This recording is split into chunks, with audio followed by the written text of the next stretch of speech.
Bismillahirrohmanirrohim. Assalamualaikum warahmatullahi wabarakatuh. Perkenalkan, kami dari kelompok 3. Saya sendiri Kori Tirta Lesmana, NIM 200110092. Teman saya Ainul Irsya 200110091 dan teman saya Siti Nurhaliza 2000108.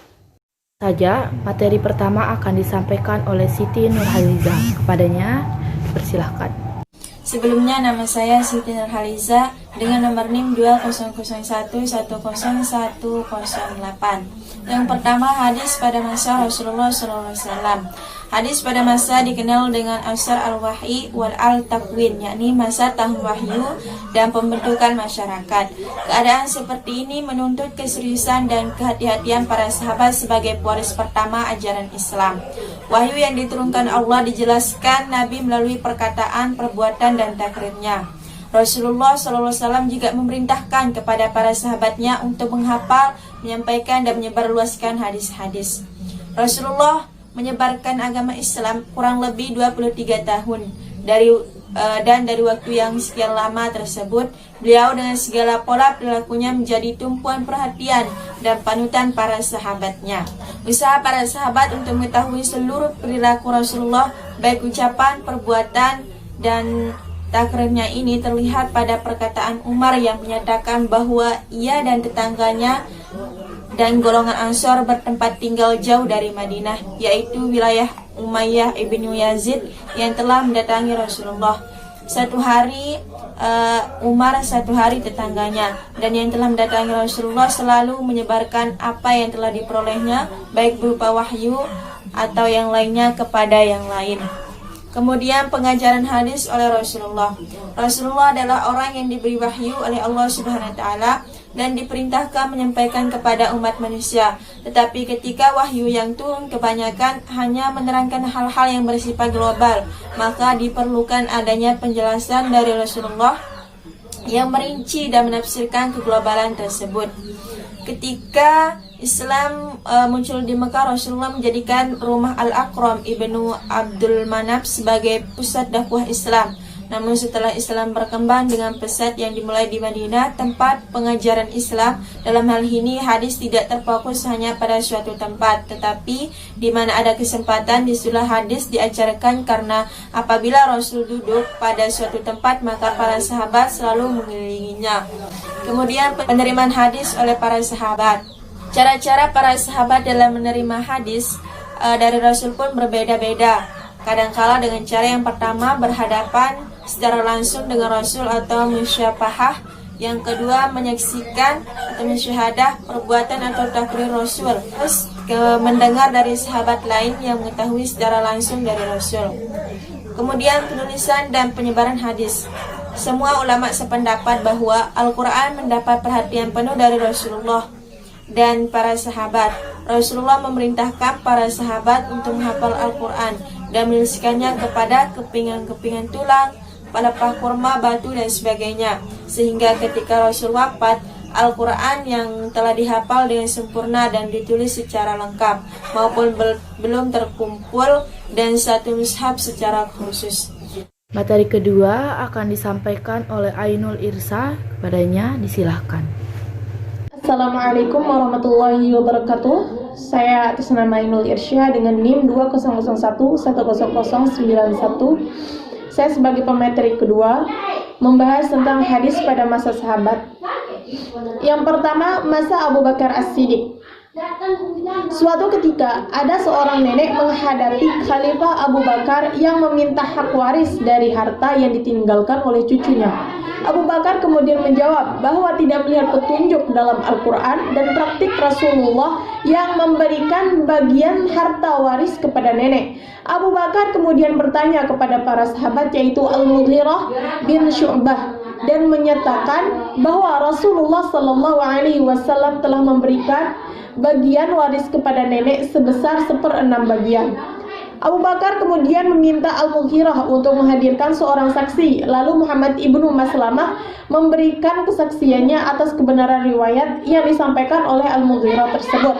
Sampai pada akhirnya Abu Bakar menetapkan bagian 1/6 untuk seorang nenek berdasarkan atas hadis yang disampaikan oleh Al-Mughirah yang diperkuat dengan kesaksian Muhammad ibnu Maslamah. Khalifah Abu Bakar As-Siddiq sendiri memang dikenal sebagai pioner dalam bidang ini, sebagaimana yang dikemukakan oleh Adz-Dzahabi. Ia dikenal sebagai orang pertama yang menjelaskan dan mengukuhkan metode kritik hadis dan substansinya dalam menghindarkan hadis dari kebohongan. Kemudian disusul sahabat Umar dan Ali.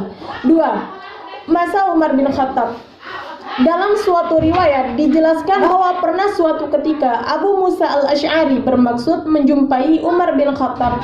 Ia berdiri di depan pintu rumah Umar dan mengucapkan salam sebanyak 3 kali. Karena tidak mendapat jawaban, ia kemudian bermaksud kembali pulang.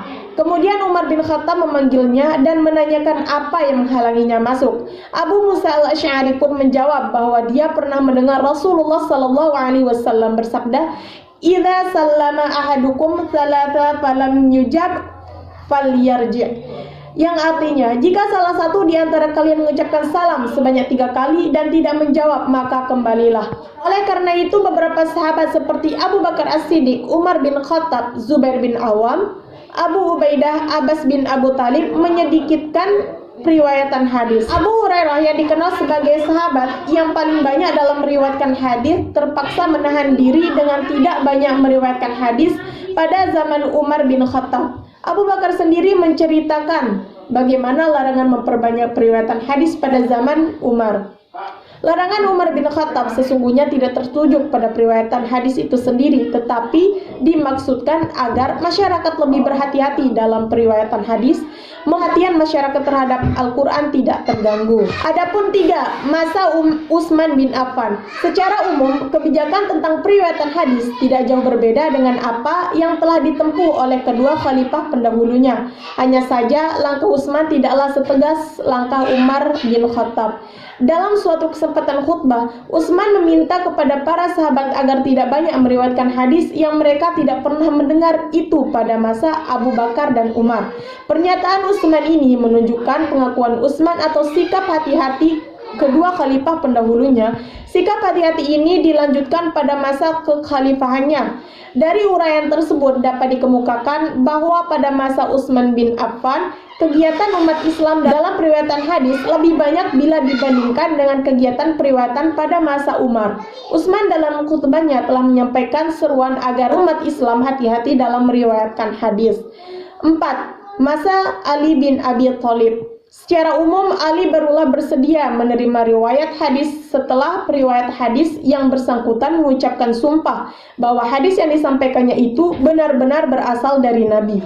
Ali tidak meminta periwayat hadis untuk bersumpah. Hal ini terlihat misalnya ketika Ali menerima riwayat dari Abu Bakar As-Siddiq terhadap Abu Bakar, Ali tidak meminta untuk bersumpah. Dalam suatu riwayat, Ali menyatakan, "Abu Bakar telah memberikan hadis Nabi kepada saya, dan benarlah Abu Bakar itu." Sekian dari saya. Wassalamualaikum warahmatullahi wabarakatuh. Dan materi terakhir akan saya sampaikan oleh saya sendiri, hadis pada masa tabi'in. Tabi'in adalah mereka yang bertemu dengan sahabat Nabi dalam keadaan beriman dan meninggalkan dalam keadaan beriman. Wilayah kekuasaan Islam sudah meluas dari Sam, Irak, Mesir, Samkat, bahkan hingga Spanyol. Hingga beberapa sahabat hijrah ke wilayah tersebut demi mengemban tugas. Pada masa ini, hingga akhir abad pertama, banyak di antara tabiat yang menentang penulisan hadis. Larangan penulisan tersebut karena 1. Khawatir pendapatnya ditulis bersih dengan hadis hingga tercampur. 2. Larangan tersebut sangat pribadi, sementara muridnya dibiarkan mencatat. Sementara metode tabi'i juga sunnah Nabi Muhammad SAW sebagai berikut. 1. Menempa metode yang sudah dilakukan para sahabat. 2. Menerima wilayah dari orang yang berkapasitas tikam dan debit. 3. meminta sumpah dari periwayat saat mencari dukungan dari periwayat lain. 5. Melakukan rilah atau menjelekkan hadis dari pembawa aslinya. Demikian juga upaya yang dilakukan oleh Al-Khalifah fil Syarashidin Umar bin Abdul Aziz. Beliau juga merupakan pembaca hadis. Sekian presentasi dari kelompok kami, lebih kurang kami mohon maaf. Wabillahi taufiq wal hidayah. Wassalamualaikum warahmatullahi wabarakatuh.